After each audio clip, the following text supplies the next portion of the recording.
Friends, ഇന്നത്തെ നമ്മുടെ recipe നല്ല സോഫ്റ്റ് ആയിട്ടുള്ളതും അതുപോലെ തന്നെ നല്ല ജ്യൂസി ആയിട്ടുള്ളതുമായ ഗോതമ്പ് ഇലയുടെയാണ്.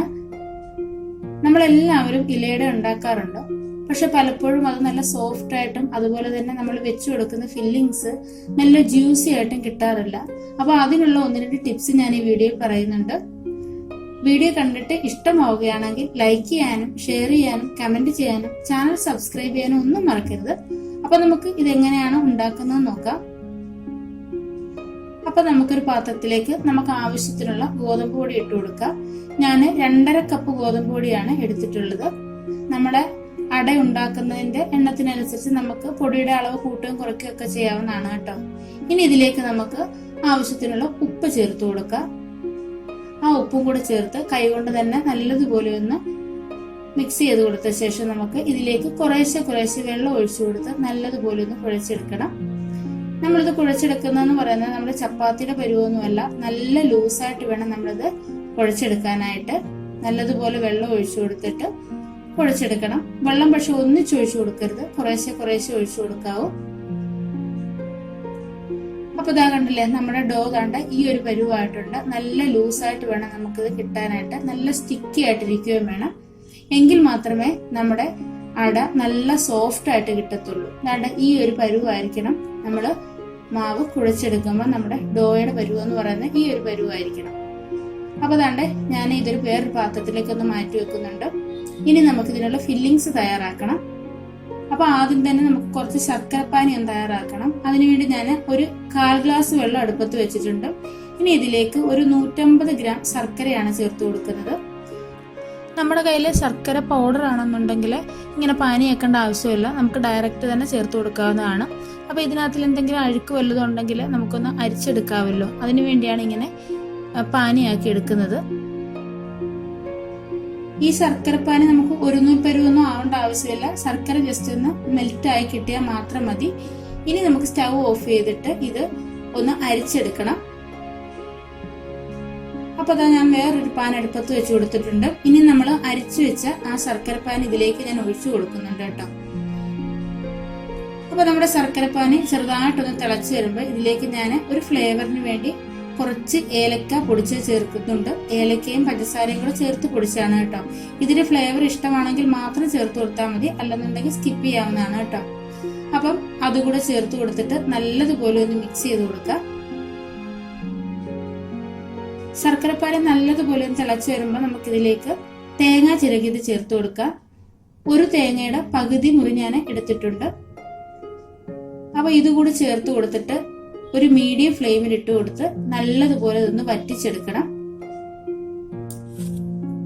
നമ്മൾ ശർക്കരയും തേങ്ങയും ഡയറക്റ്റ് അടയിലേക്ക് വെച്ച് കൊടുക്കുന്നതിനെക്കാട്ടിൽ ടേസ്റ്റി ആയിട്ടുള്ളത് ഇതുപോലെ നമ്മൾ ശർക്കരയും തേങ്ങയും കൂടെ നല്ലതുപോലെ ഇതുപോലെ വഴറ്റിയെടുത്തിട്ട് ചെയ്യുന്നതാണ്. അപ്പം മാത്രമേ നമ്മുടെ അട നല്ല ജ്യൂസി ആയിട്ട് കിട്ടത്തുള്ളൂ.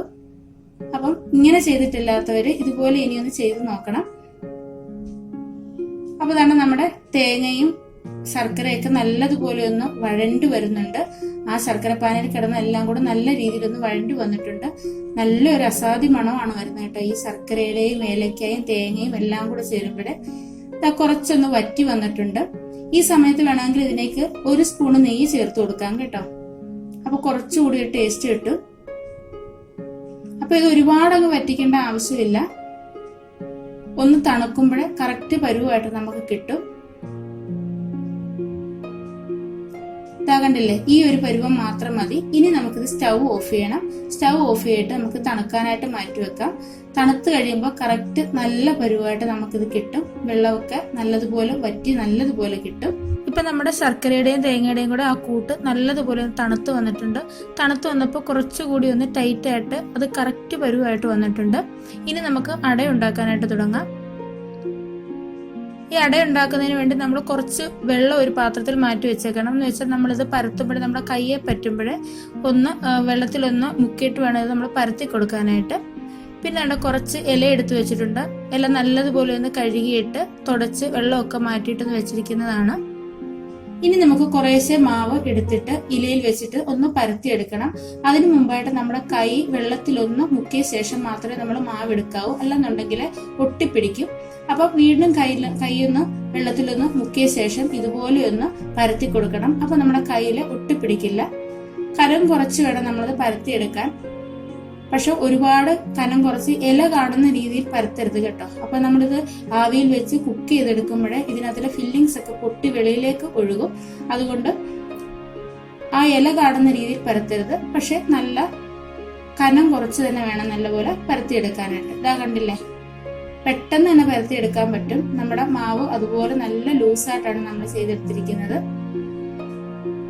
ഇനി ഇതിലേക്ക് നമുക്ക് ഫില്ലിങ്സ് വെച്ചു കൊടുക്കാം. ഇതേപോലെ കുറേശ്ശെ എടുത്തിട്ട് ഒന്ന് വെച്ചു കൊടുത്താൽ മതി. ഇത് നിറച്ച് വെക്കണമെന്നില്ല കേട്ടോ, അവിടെ ഇവിടേക്ക് ഒന്ന് വെച്ചു കൊടുത്താൽ മതി. നല്ലതുപോലെ ആവി തട്ടുമ്പോഴേ നല്ല ജ്യൂസി ആയിട്ട് തന്നെ വരും.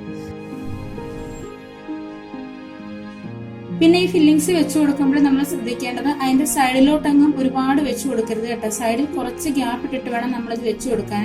അല്ലെന്നുണ്ടെങ്കിൽ നമ്മൾ ഇല ഒട്ടിച്ചു കൊടുക്കുമ്പോൾ തമ്മിൽ ഒട്ടിക്കിട്ടത്തില്ല. അപ്പം നമ്മൾ ആവിയിൽ വെച്ചു കൊടുക്കുമ്പോൾ ഈ ഫില്ലിങ്സ് എല്ലാം വെളിയിലേക്ക് ഒഴുകാൻ സാധ്യതയുണ്ട്. അപ്പൊ അതുകൊണ്ട് തന്നെ ഈ ഒരു രീതിയിൽ കണ്ടില്ലേ, ആ സൈഡിലൊന്നും ഞാൻ ഫില്ലിങ്സ് വെച്ചിട്ടില്ല. ഇങ്ങനെ വേണം ഇത് വെച്ചു കൊടുക്കാൻ കേട്ടോ. പിന്നെ ഇത് മുഴുവനും വെച്ചു കൊടുക്കുന്നുണ്ടെങ്കിൽ വെച്ചു കൊടുക്കാൻ. ഞാനിപ്പോ ഹാഫ് പോർഷൻ മാത്രമേ വെച്ചു കൊടുക്കുന്നുള്ളൂ. ഇനി ഇതേപോലെ താണ്ട് ഒന്ന് മടക്കി വെച്ചിട്ട് ആ 3 സൈഡും നല്ലതുപോലെ ഒന്ന് ഒട്ടിച്ചെടുക്കണം. അപ്പൊ ഇങ്ങനെ ഒട്ടാൻ വേണ്ടിയാണ് നമ്മൾ നേരത്തെ പറഞ്ഞത് സൈഡിലെങ്ങും ഫില്ലിങ്സ് വെച്ച് കൊടുക്കരുതെന്ന്. അപ്പൊ ഇത് ആവി തട്ടുമ്പോഴേ വെളിയിലോട്ടൊന്നും പോകില്ല. നല്ല ജ്യൂസി ആയിട്ട് തന്നെ നമ്മുടെ ഫില്ലിങ്സ് ആ അടയ്ക്കുള്ളിൽ തന്നെ നിൽക്കുകയും ചെയ്യും. ഇതാ കണ്ടില്ലേ, ഇതുപോലെ നമുക്ക് ബാക്കിയുള്ളതും കൂടെ പെട്ടെന്ന് തന്നെ ചെയ്തെടുക്കാം. അപ്പൊ നമ്മുടെ അടയെല്ലാം ഞാനിവിടെ റെഡിയാക്കി വെച്ചിട്ടുണ്ട്. ഇനി നമുക്ക് ഒന്ന് കുക്ക് ചെയ്തെടുക്കണം. അപ്പൊ അതിനുവേണ്ടി ഞാൻ അടുപ്പത്ത് വെച്ചിരിക്കുന്നത് ഇഡലി പാത്രമാണ്. അതിൽ കുറച്ച് വെള്ളം ഒഴിച്ചു കൊടുത്തിട്ടുണ്ട്. ഇനി നമുക്ക് ഇഡലിത്തട്ട് ഇതിലേക്ക് ഇറക്കി വെച്ചു കൊടുക്കാം. ചെറിയ തട്ടാണ് ഞാൻ വെച്ചു കൊടുത്തിരിക്കുന്നത്. അപ്പൊ ഇനി അതിന്റെ നടുക്കായിട്ട് ഞാനൊരു ചെറിയ പാത്രം വെച്ചു കൊടുക്കുന്നുണ്ട്. ഈ പാത്രം നമ്മളിങ്ങനെ വെച്ചു കൊടുക്കുമ്പോഴേ നമുക്ക് അട ഇങ്ങനെ എടുത്തു വെക്കുമ്പോൾ നല്ലതുപോലെ നിവർന്നിരിക്കും. അപ്പൊ തന്നെ പെട്ടെന്ന് തന്നെ നമുക്ക് 2 സൈഡിലും ആവി കിട്ടിയിട്ട് നല്ലതുപോലെ പെട്ടെന്ന് വെന്ത് കിട്ടുകയും ചെയ്യും. നമ്മളിതുപോലെ പാട അങ്ങ് ഇട്ട് കൊടുത്താൽ നമ്മൾ വീണ്ടും തിരിച്ചും മറിച്ചും ഒക്കെ വെക്കേണ്ടി വരും. അപ്പൊ ഇതേപോലെ 2-3 നമ്മൾ ഇതുപോലെ ഒന്ന് വെച്ചു കൊടുത്തു കഴിഞ്ഞാൽ പെട്ടെന്ന് തന്നെ 2 സൈഡിലേക്കും ആവി തട്ടിയിട്ട് നല്ലതുപോലെ തന്നെ വളരെ പെട്ടെന്ന് തന്നെ കുക്കായി കിട്ടുകയും ചെയ്യും.